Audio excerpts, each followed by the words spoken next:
and start the recording. Good morning, everyone. Today is Wednesday, July 19th. It's 9:30 a.m. and I'm going to call this meeting to order for the Sustainable Economy Task Force. I'm going to start us off with a roll call, and I'm going to apologize because my names got mixed up a little bit, so I don't have them in alphabetical order, but that shouldn't be a big deal. So going ahead with roll call, I'm going to call this meeting to order at 9:34 a.m. and Stephanie Clark, are you here?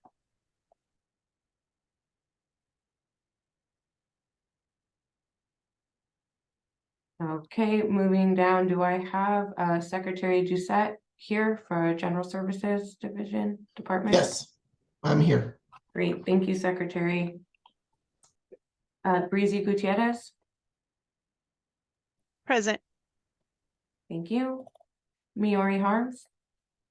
Present. Me, I'm present. Leo Delgado? Present. Perfect. Anna Linden Weller? Present. Sydney Lineman, I think that's secretary as well. Okay. Steve Viereck sent me a message that he would not be able to make it. Secretary Nair? Good morning. Secretary Nair isn't present, but I'm here on her behalf. Perfect, thank you, Raquel. Sure.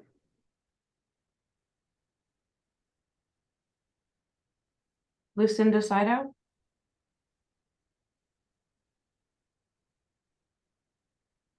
Okay. James Poviwa, I saw you. Good morning. Do I have Josette from Indian Affairs Department with us? Apologies if I'm mispronouncing that. Okay. Stephen Moyes? Johnny, I'm here instead. Charlie Wallen. Charles, thank you.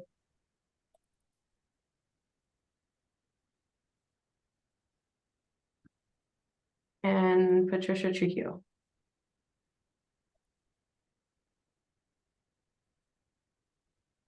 Okay. From the looks of it, it looks like we still have a quorum, so we're going to go ahead and move forward. Let me just mark this one person. Running a meeting and doing the minutes at the same time is a little hard, but we're going to get through this. So our first order of business is just to approve our current agenda. Can someone please offer me a motion to approve today's agenda? Secretary Doucette, motion to approve. Jones seconds. Thank you. It's been motioned and seconded. All in favor? I don't believe this requires any discussion. Aye. Aye. Great. If anyone disapproves, please let us know. Okay, thank you. Our next order of business is going to be to approve the meeting minutes from our May 17th meeting. Can I have a motion to approve, please? So moved. Seconded. Thank you. Is there any discussion or corrections, edits to the minutes at this point that anyone would like to bring forward before we go ahead and publish those?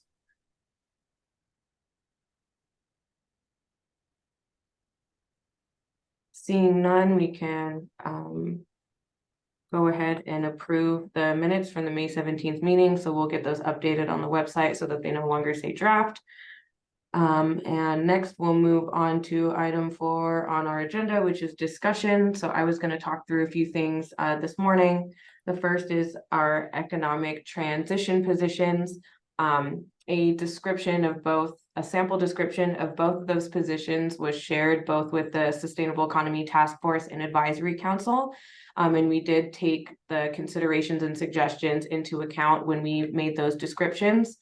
Right now, what it looks like is that those positions are going to post on the 26th of July next week following the Sustainable Economy Advisory Council meeting. Those are gonna go live on the morning of the 26th. They'll post. And then the positions will be open for 2 weeks. And after, so they'll open on the 26th, close on August 9th.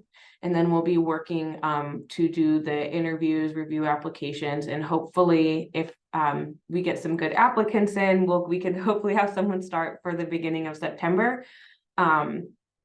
If you all have people in your networks or know people that might be interested in those positions, please have them keep an eye on the SPO website. Those will post on the 26th. So we're excited that those are moving forward. And then we should have a good interview committee put together to make sure that we've got a lot of perspective coming into what those positions are going to need to do, but those will post on the 26th. So if you know people, just have them kind of, getting ready. So once those post and go live, you can send them to the site. And of course, I'll share out that information once it goes live next week. And then I'll just, if anyone has questions, let me know. We can either wait till the end or we can do it now, but either way. My next item that I wanted to talk about was just that I'm going to be trying to gather a list of points of contact for economic transition. Each of you that are on the call will probably be listed as the primary point of contact for economic transition work. So if there is someone else that you would like to have me list, and Anna Linden, I know you had mentioned a name previously. I have that name in the minutes, so I'll make sure that we have that noted in the contact sheet or kind of contact list that I'll be putting together when we do begin onboarding those positions with our new folks. So I will list you all as those points of contact. If you have someone else that needs to be listed as a contact for economic transition, if you can email me directly so I can keep track of it, or if you want to go over it now and or if you need to check with your secretary, just let me know. And Anna. I no longer know which name I gave you at that point. So if we could just confirm offline, I don't want to take up people's time now, who those people should be from MNERD, but you can leave me on the list as well. Okay, we'll do that. And Michael. Hi, good morning. For Indian Affairs, add me, please. Okay, I will do that. Thank you, Michael. Oh, and I will note that you were here on my list, and I'm saying that out loud so I remember to go back and change the attendee list. Thank you. Okay. And next on my list is items 4C, progress on the funding for energy transition. So as you all may or may not be aware, Secretary Keyes did resign and step down from the Economic Development Department. Her last day was like last week. So we are still kind of have everything up in the air and trying to get organized. So I'm still working with our Deputy Secretary on pulling together kind of a one-pager and one sheet as far as that funding for economic transition goes. We have not made a ton of headway on having those individual meetings with each department that's named in the economic transition funding, just because we're kind of on hold until we get the positions hired, because we don't want to do too much legwork without having the experts that are going to be in that position be able to be in those meetings and really make sense of the big picture of what we're trying to build here for the state. So there's not been a lot of progress there, but we are still working on it. So that's why I'm kind of putting together the contact list right now, just for all of our points of contact for economic transition and energy transition. I may have mistyped that in the agenda I'm seeing, because there's been a little bit of confusion versus economic transition versus energy transition. But energy transition is part of economic transition and diversification. So sometimes end up using those interchangeably. That's my bad. I apologize for that. So that's where we are on the funding. I'm hoping that once we get the positions onboarded and get the contact list together, we'll be able to kind of put together a clear spreadsheet or one sheet on who points of contact are, what that funding looks like, and just kind of a groundwork or framework to start from. The next thing I wanted to talk about is that the Sustainable Economy Advisory Council is having their meeting next week on July 25th. You all as SET members are invited to be at that meeting. They're going to be doing it in Hobbs. There is an in-person option for Hobbs at, I believe it's at the public library in Hobbs. James, you can correct me if I'm wrong. Right, the public library in Hobbs, and thank you to Somos Un Pueblo Unido and other advocates who are working to support that. Great, thank you, James. And that virtual meeting information, as well as like the physical location of the library in Hobbs, is posted on the website on the meeting notice. So you can find that information there, but that'll be, I believe, the advisory council's first formal in-person meeting that's not a special meeting. So it's exciting to see that they're kind of moving down south to kind of bring the conversation down to areas that really need to be involved in the conversation. James? Thank you, Shawnee. Yeah, we're really excited to be going down to the heart of the Permian Basin. And I also just, again, thank you, Shawnee, for extending that invitation to SET Force members. I would also say that if you, if you're not able to make the very hot drive down to Hobbs, if you have members of your departments in the region, they're also invited to attend if they'd like to. Thank you, James. And then I just wanted to acknowledge the comment or question in the chat that was asking when I was speaking about the transition funding, the $50 million appropriation or funding that was passed by the legislature. It is I am referring to the 50 million that's in HB 2. Just wanted to confirm that verbally. And let's see, so that's what's going on. So next week, and we'll make the same announcement for the advisory council next week about the positions. So we're excited that we kind of get to share that and tee it up so that you all will be able to share with your networks, including the advisory council to share with their networks before we formally post and open those positions. And next is our kind of last item in discussion. It's going to be an update on the strategic plan. As you all know, EDD contracted with Agenda and Westwood Consulting to do a very short turnaround on updates for our plan. I think they had about 6 months, and that team worked diligently to kind of help us through some updates with the plan and incorporate more community engagement and feedback and kind of talk to the folks who may have not gotten their voice at the table the first time. So today I have Patrick Adler with Westwood and Georges for Agenda, and they're going to give us a short presentation just on the updates to that plan. So I will turn it over to them, and I'm going to pull, I also see Tanner, so I don't know if it might be Tanner. It'll be me. Are you going to share the screen or should I? Well, if you can, and it's easier. Yes, for you. no worries, no worries. Great. Yeah, if you have it up.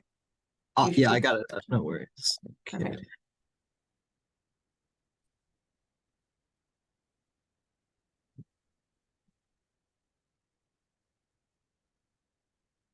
And we can see it, or I can. Okay, great. Thanks for that. Well, hi everyone. My name is Patrick Adler from Westwood Economics, and yeah, we're based in Los Angeles, but I am born and raised in New Mexico, and so yeah, we're very, very lucky to get to be involved in this project. And as we heard, it was just this very short update of the strategic plan that that was released kind of inconveniently right as the world was going crazy in the pandemic, and that sort of necessitated, if the state was going to get as much as it needed out of this plan, it necessitated a little bit of an update. And excuse me, the update was kind of, it had to be by its nature pretty limited to recreating, updating, and enhancing the data that had been in the report. So you're taking, just as an example, employment data that was not current through the disruption from the pandemic, and you're making it current there. Hey, Um, Patrick, I'm sorry to interrupt. I think we're having an issue with our Spanish translation. So okay. give me just a moment. I'm not familiar with the stuff on this side, so let's just pause for a second. Okay. I apologize No for everyone, worries. and we'll kind of start back at the beginning. Yeah. Somos, should I make someone a co-host that can kind of help do that? It's working now. Okay. Okay, let me. Okay, sounds like we're back. I think we'll be good. So we Okay. can reshare, start from the beginning. It sounds like everything's working now, so Great. we'll go ahead. Okay, so in that case, sort of abbreviate the bloviating at the beginning.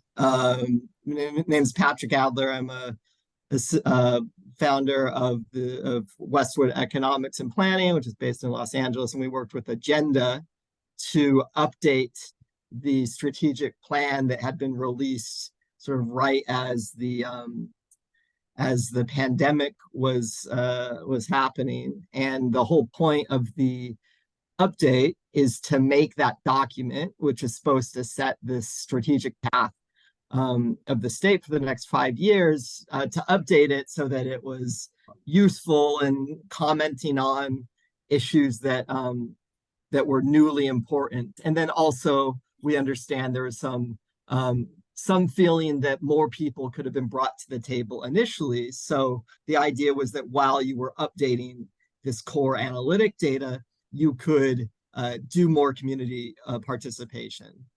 So we did have a very limited remit. We were supposed to recreate, update, and enhance the data that had been in the report and sort of bring, if there were data points in the report from 2019 and 2020, largely 2019, bring them forward to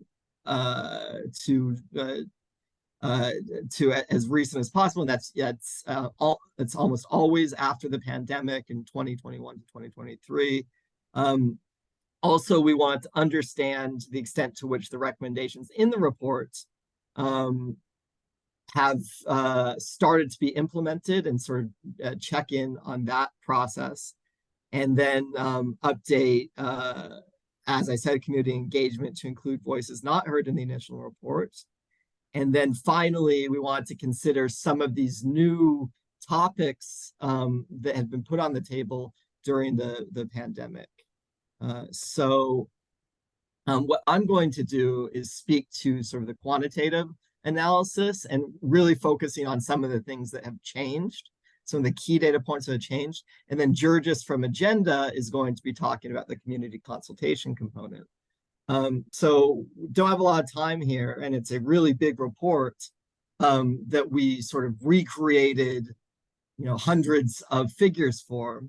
But at a high level, I think it's important to focus on things like population and workforce growth rates. And there was so on the right side you see the initial report, and on the left side you see our update. Initially, the team had observed a 2% annual population growth and 1.5% annual labor force growth, which is sort of, on one hand, as you can see by the charts, sort of trails the U.S. average and trails our peers. But then on the other hand, there's kind of it was sort of out of sync. So you tend to want the size of the economy, the size of the labor force, to keep pace with the population, and that wasn't happening. So what we're seeing now is 2% population growth, 2% labor force growth. So there is that syncing up, it does seem, of the labor force and population, but there's still a kind of slower pace relative to the rest of the country and our peers. Bringing us to specific segments of the labor force, we see different trends here, kind of divergent trends on the employment and income side. we have not observed from the disruption of the pandemic a return to the employment rates that we had before. So the state average employment rate is 7.8% compared to 5.5% in the initial report. And then, among certain groups of interest, Native Americans, the employment rate is even higher. But then on the other hand, we do see that the poverty rate has been lower across the state and among these groups, and educational attainment is higher. So, it's not really up to us right now within our remit to consider exactly why this is the case, but these are some data points to maybe generate some questions and some further conversation amongst you all. Another thing I want to highlight is economic diversification. This is a big emphasis of this report, and rightly so.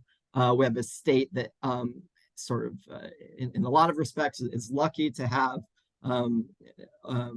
oil and natural gas resources, and is lucky to have a government that is well funded, but you don't want the economy to depend too much on these two sectors.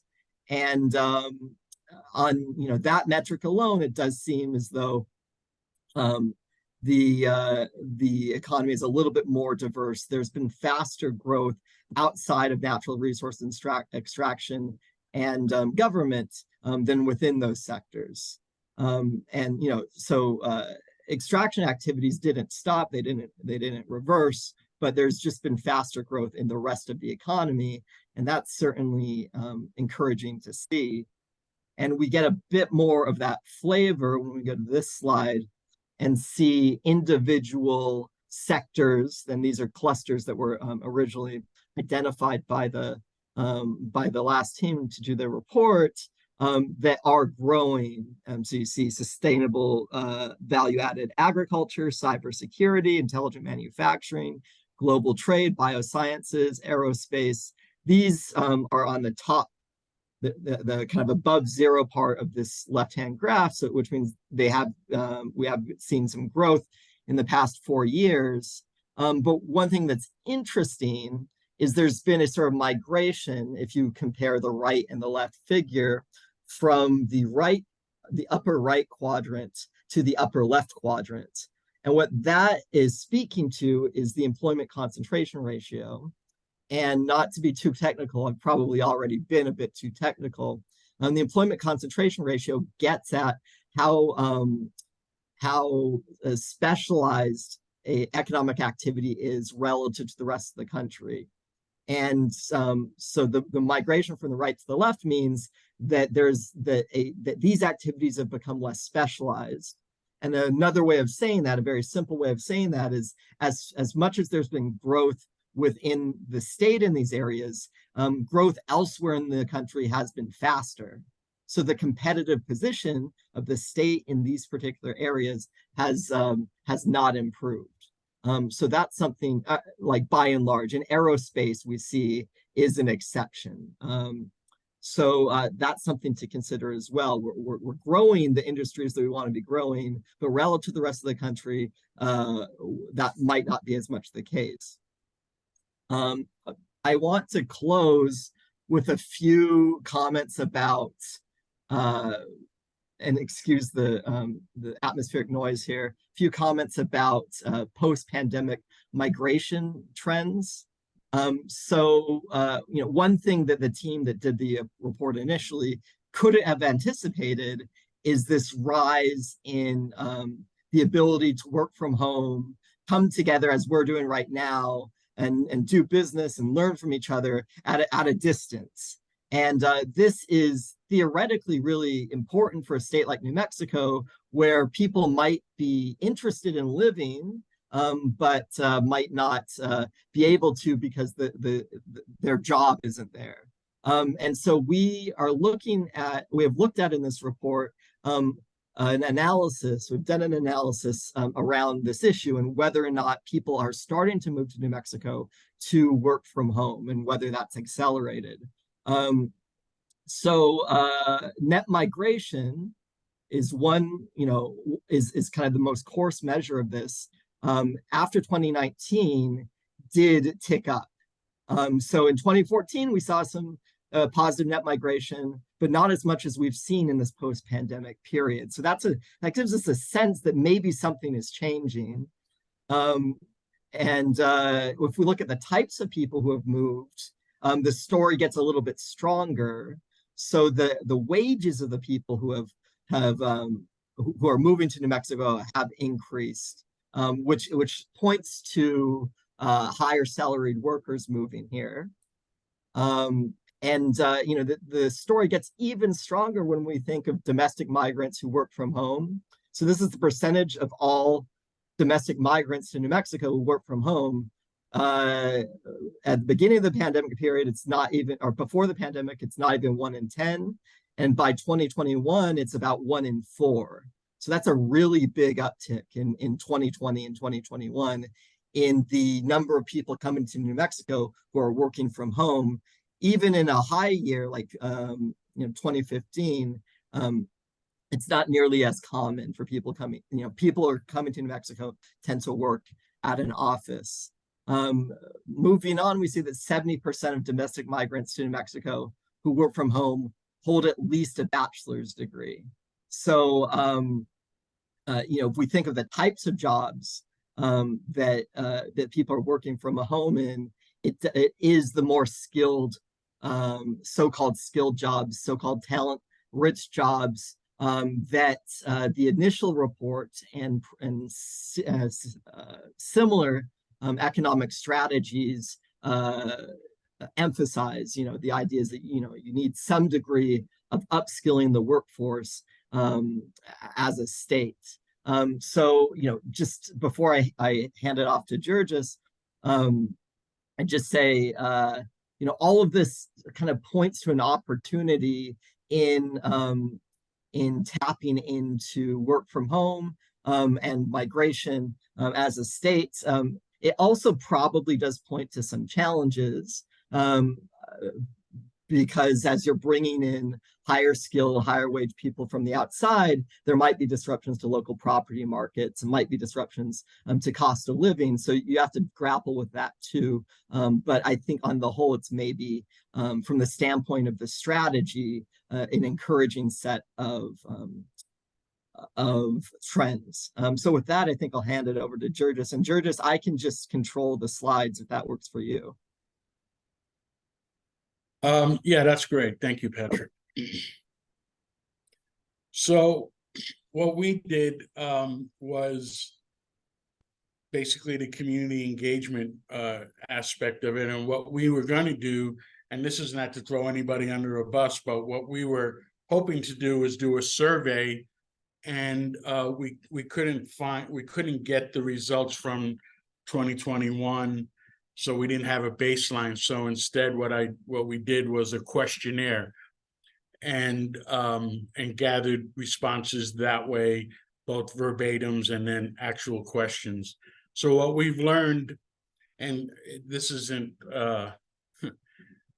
top secret, our strengths are our rich heritage, our diversity of people, our national labs, the research universities, and our natural resources. Our weaknesses are environmental health, especially in communities where there's fossil fuel production, poverty, we're the second highest in 2019, we're the second highest in the country, and in unemployment, we're the third highest from 2019 numbers. Patrick. So, like I said, what we did with the community engagement part was we developed a questionnaire with help from NMEDD. We had a stakeholder list that we emailed the link to the questionnaire. We had the questionnaire on our website. And so we emailed to over 220 stakeholders. We followed up with personal phone calls and followed up with additional emails. NMEDD also sent out emails to the stakeholder list. Unfortunately, we only received 59 responses. So if we were doing a survey, our margin of error obviously would be just way, way high. And that's good on our part that we decided to do a questionnaire because we weren't sure how many responses we would get, as opposed to doing a survey and you're making phone calls and calling people on the list. Many of the things that we learned, and I've shared this, it's in the report, but I will also get the raw data, the raw verbatims to the department if that's not in the final appendix. But some of the comments we heard were the climate is awesome, people are great, possibilities endless, the beauty of the state, the cost of living, and the outdoor recreational opportunities. And then some of the negative comments we have are the most dangerous state to live in, too dependent on federal spending and oil and gas revenues. So one of the questions we asked were, are you a member of an underserved community? And again, this is not scientific. So the responses we had were 53% no, 37% or 37.9% yes, and 8.6 unsure. Some of the responses we got on being diverse were people of color, Hispanic, female, LGBTQIA+, rural, minority, and low income, Native American, Hispanic, rural, urban, woman, rural, veteran, individual with disabilities. I mean, we got a big list. These are just some of the many ones that we had that were repetitive rather. So we asked what were the 3 greatest assets in New Mexico. The 3 were natural resource production or energy production, federal spending, and cultural and diversity. Some of the other good assets there was the workforce actually was really low. That comes out as one of our 3 greatest weaknesses. Climate and environment got 15%, cost of living 12%. Okay, Patrick. Just I'm sorry. Can I ask a question on that last chart on the pie chart? Because one of the I know, yeah, that was oh, I noticed that this one. That was the energy production one. So Okay. energy production and federal spending both came in at 19%. And I think the designer missed that blue one right there in between business and industry and federal spending. I'll make sure that gets fixed and send it back up to Shawnee. But the 3 greatest challenges was our workforce, our education, and crime, and poverty came in there also at 14%. Water obviously is an issue, but some of the things that I thought would be a problem, just because you read it a lot in the newspapers, the issues with the GRT, but that came in really low. I think the regulatory, we'll talk about regulatory in a little bit because it comes up again. And I'll explain why. Thank you. So some of the verbatims on the assets were the open spaces and low population density give freedom and tranquility. The focus on economic development at the state level, especially in mining, oil, gas, and mineral processing industries. Low cost of living, property taxes make it affordable for many people. And then some of the challenges that were verbatims again were lack of updated infrastructure in rural areas, a high crime rate, and social problems. Again, this comes up dependence on federal funding and oil and gas revenues, and then poor education, poverty, lack of qualified workers, and lack of jobs. To the question on the chat, I'll respond to it afterwards, if that's okay. that's fine. Thank you. This is again where we talked about the regulatory issue. So 59.3% indicated they found doing business with the state either difficult or very difficult because of the business regulations. There were a lot of verbatims that came up about that issue. Again, like I said, I was surprised because I really thought that there would be a lot more complaints over the tax structure, our state tax structure, but anyway. And then one of the last questions we asked was, were they familiar with the 2021 plan? Of the actual numbers, 30 said no, 27 said yes, 2 were unsure. That could be a problem as moving forward. I just think there are going to be a lot more people, and especially maybe the media. Maybe there may be an opportunity to go and talk to the media, various media in various of the communities around the state about this plan and what the intentions of the state are regarding this plan. I think the last slide is questions. Yeah. So the answer to the question was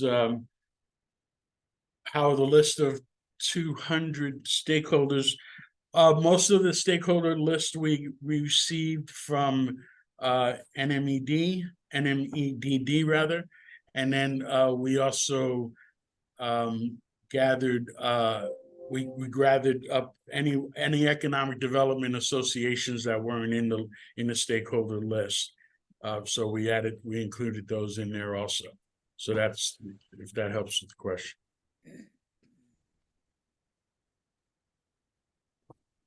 Thank you, Georges. I'm sorry, I was just reading these comments in the chat. Sure. So the questionnaire is included in the report. It's in one of the appendixes. But let me call it up real quick here to answer your question. Questions were asked for if the Mexicans were underserved. Samantha, I believe what were the questions asked for if New Mexicans are underserved? I think it was just a question of, did you identify with an underserved community? And it listed like what by like US definition and other federal definitions that would be, which was like from a minority community in a rural location, low income, individuals with disabilities, etc. That's correct. Yeah, and if a majority did not identify it that way, I mean, that's like the questions were sent out several times in many different ways. So I think like the nice thing about this is that when we get the new positions hired, the economic transition rep is actually going to be asked to continue to do this work. So making sure that community engagement continues to be at the top of that list. And I think naturally, statistically, when you reach out, those are the results we will strive to increase that percentage, but it's also really dependent on if we reach out, who is willing to engage and reach back. And we know that there's like a lack of trust between like government and community naturally. So those kinds of divides are kind of natural for what you see come up when you do studies like this. But the intention is, as we move forward, to make sure that that continues to be incorporated and we find ways to like make sure that we're pushing those voices to the front. James, I saw your hand up. Thanks, Chair. Appreciate it. So, I mean, I think it's really, you kind of made the point I was going to make, Shani, but it's kind of impossible to draw any real conclusions from 56 folks answering the survey. And so, yeah, with any kind of credence given to it. So my question is, was it just a lack of funding? I mean, we last year only had about 100K to put towards doing this work. So I know that a lot of that gets eaten away by all of the other aspects that were within the contract. So was it a lack of funding? To us? This is a question. No, it wasn't. I don't understand why we didn't get more responses. I mean, we gave plenty of ramp up speed. We were planning on doing it from the end of April through May, and we kept it open through June through June 15th, actually. So that's, I don't understand that the funding wasn't a problem. We were doing this, digitally, instead of going out into the field and going to all, visiting 220 people. And maybe we can learn from that, and that'll be kind of a piece of the economic transition positions, is that they're going to be expected to be out in the community and having those conversations and being able to take that feedback. I do believe a definition of underserved was given in the survey itself. And but it's all very valid. And I do believe, Agenda and Westwood were on a 6-month timeline to do this entire study and generate an entire report and updates for us. So this is really more of a stepping stone, because this plan is actually supposed to be updated yearly, and it's really supposed to be led through by recommendations and the support of the advisory council. And the advisory council is supposed to work with the task force and EDD to continuously update this plan. So this is the first time that we've done updates to this plan. So we're still in a learning process, and we don't have a totally specialized division that's looking at economic transition. We're in the process of hiring those positions. So there's a lot to kind of take into account as we move forward, and I appreciate kind of the comments and feedback that you all have shared. I'm not sure how to respond to that last question, that was in there. Georges, do you know if the questionnaire was made available in Spanish? No, it was not, unfortunately. Okay. The 6-month timeline is because that is the amount of time it took Ready to get the RFP ready and go through the process of selecting a contractor and finalizing a contract, and then having to have it done by the end of the state's fiscal year, which runs from June 30th to July 1st every year. So that is why we were only on a 6-month timeline. Again, this work is in process and is continuing to develop as we go along. That's why we are posting these positions and making sure that we're going to have folks in here who have that tailored expertise, so that really what they're going to be doing is doing these kind of updates and engagement year round, and not on such a small time period, but continuing to work with partners to kind of generate that kind of response. But that's kind of where we are on that. So I appreciate the questions, and thank you, Patrick and Georges, for the presentation. And I know that you all will be on the Sustainable Economy Advisory Council meeting virtually next week as well, to kind of go over this as well and make sure that we've got those updates in there to some of the graphics. So with that, thank you all for your time. Is there any other questions? I mean, I just don't totally want to get off into some of the stuff.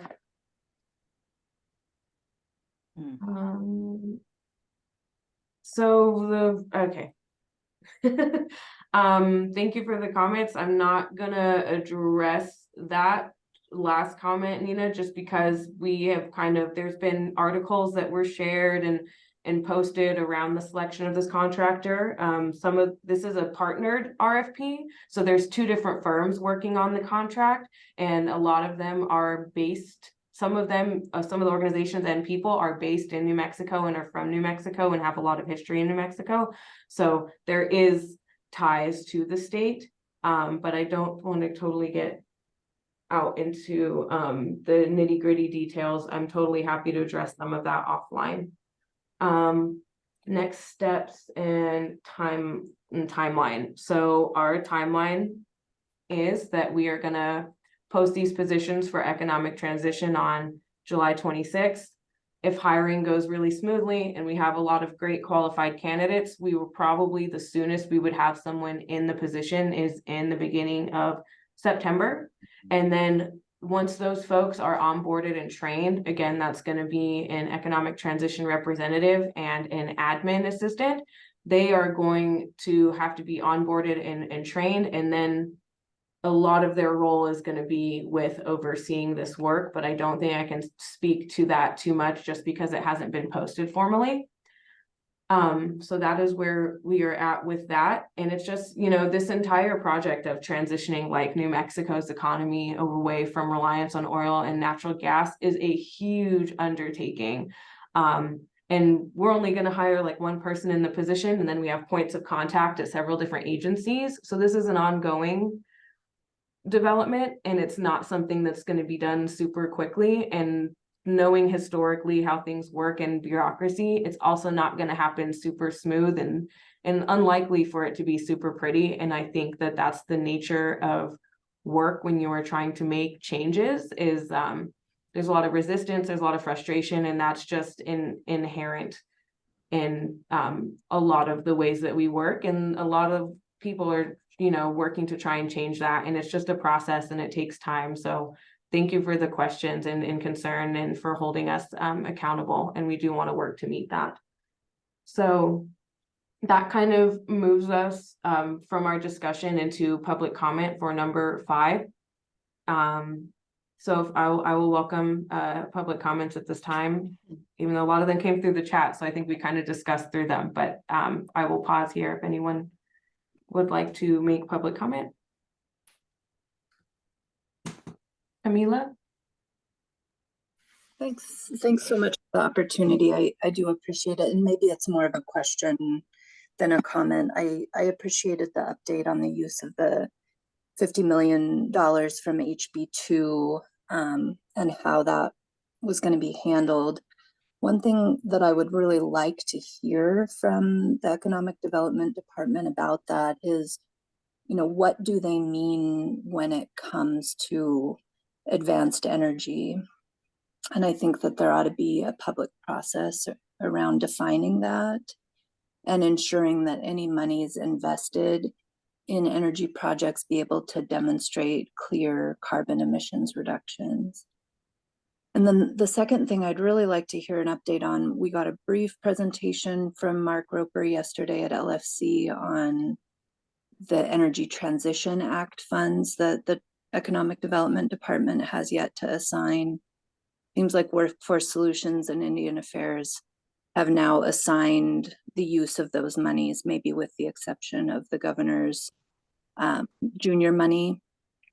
But, you know, we've requested meetings from the department multiple times and haven't had any response about how the money is intended to be used. How will the department ensure that monies aren't assigned to fossil fuel projects? So I'd really like to get an update on those two things in this setting, even though it's probably an update that needs to happen from the department. Thank you so much and appreciate everybody's presence here. Thank you, Camila. And to comment on some of that, I think the main reason that you may have not been able to have formalize a meeting with the department yet is that we're still in discussions with how those monies are going to be used, what the parameters of those projects are going to be. A lot of those terms that are in the legislation, advanced energy projects, border infrastructure projects, et cetera, are, you know, given by legislators, and then there's some help from the department, but a lot of that language is come up with by legislators, which then the department has to take and figure out what does that mean. And because we haven't hired those positions yet, that's kind of where this is all hinging, is because we haven't necessarily assigned monies to certain projects, at least for EDD. Like, we haven't sat down and formalized the discussion on where that money's going and who and how it's going to work. And we're in the process of doing that. It's because we're just, you know, there's a lot of moving parts in it. So we're working on it. And I think that that's probably why you haven't been able to have a formal meeting, is just because it hasn't been defined yet. But I did write down some of the things that you want the department to ensure. And I am working really closely on getting those positions hired. So when it comes to onboarding and kind of designing a plan of action, making sure that those things are ensured and that those are concerns from the public, we can make sure that those are incorporated. Yeah, I do really appreciate that. I should say our meetings requests began in September with regard to the Energy Transition Act funds. And I've never so much as received a response. We copied multiple coalition partners asking for an understanding of how ETA money selections would be made, whether a request for proposal application would be required, a whole host of questions with no response. And I do understand how much pressure everybody is under, but now that EDD's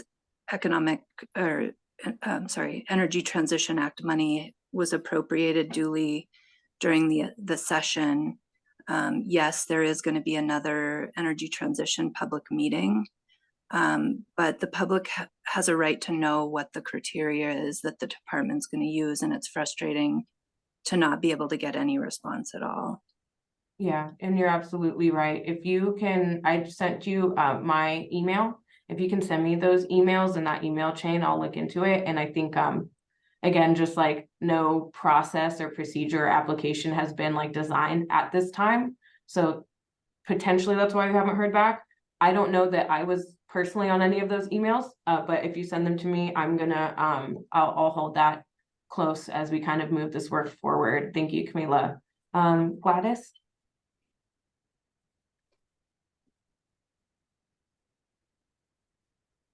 Gladys? Sorry, I ignored the dog drinking water in the Sí, background. buenos días. Buenos días.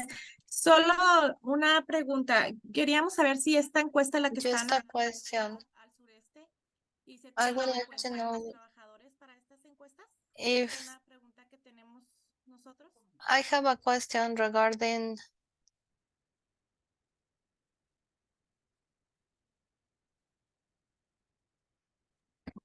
So I only got, I have a question regarding, and then the interpretation cut out. Can the interpreter please repeat the question?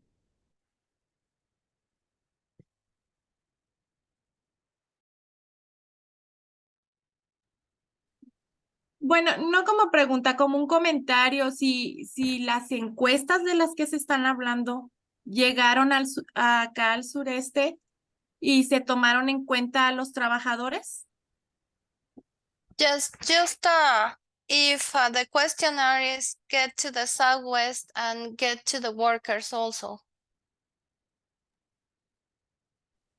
Yes, so I believe that the goal when we onboard these new positions is to make sure that those folks start to do visits into the Southwest and into all corners of the state, specifically to have those conversations and sessions with workers in like oil and gas communities to understand what the needs and challenges are. Oh, did these surveys reach Southwest and were workers taken into account?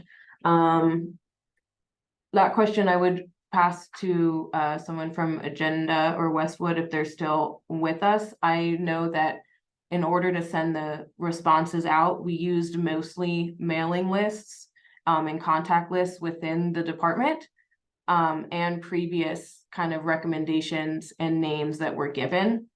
So, and I would like to add that like the office that I run outside of the Justice, Equity, Diversity, and Inclusion office is working on getting translation and interpretation services embedded into the agency this year, so that when those folks are onboarded and they go down to do those listening sessions, that we're making sure that all of our press releases, all of our these kinds of questionnaires and stuff are going to be translated into Spanish. We're starting with Spanish. There's probably 4 or 5 languages we need to be translating everything into, but again, it's an expensive process. So I don't know. I wasn't necessarily working closely with Agenda and Westwood on the survey questionnaire part, but we are incorporating it in like moving forward, and we're making sure that those folks in the positions will be out in the community, making sure that we're talking with frontline workers in these industries. Did I answer the comment question? Sorry.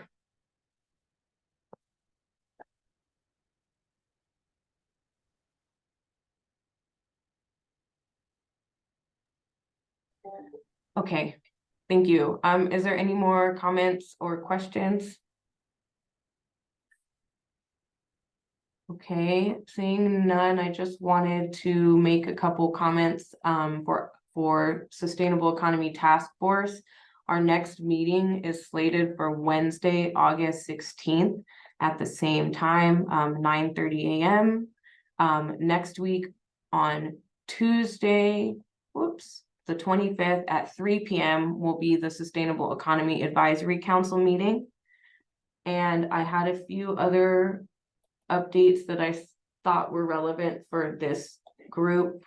The first one is that the Environment Department does have funding for a few different kind of environment related projects. They're trying to look at low or no cost loans for clean energy or for clean water projects, excuse me. And that they also have financing options for companies and nonprofit groups that are looking to decarbonize their fleets or launch similar projects. And that the Environment Department as an agency also has cash that can help finance the purchase of electric vehicles or heavy equipment, and also help with the development of old commercial or industrial sites, and also help with the installation of solar panels and other projects environment related that might qualify for financial assistance. So I just wanted to mention that. I don't know a ton about that, but I wanted to throw it out there in case it kind of piques people's interest. And that the Environment Department is encouraging businesses, nonprofits, and government executives to request a meeting with the Environment Department to talk about how they might be able to fill financial gaps and financing gaps in some of those projects. Next announcement I wanted to make is that the EPA, U.S. Environmental Protection Agency, opened applications for a Clean Communities Investment Accelerator and a National Clean Investment Fund. Sounded like a good program, and it sounded relevant to the work that this group is doing. So I wanted to share that. Hopefully the application is still open when we get our positions hired, and we might be able to look at participating, but unfortunately EDD's capacity is pretty stretched right now, but we're doing our best. The other announcement I wanted to make is that SEED NM, which is the Sustainable Equitable Economic Democracy of New Mexico, is having their monthly meeting today, Wednesday, July 19th at 5 p.m. this evening from 5 to 6:30. And they're doing that at Tractor Brewing Company off 4th Street in Albuquerque. And seednm.org is that organization's website where you can find more information.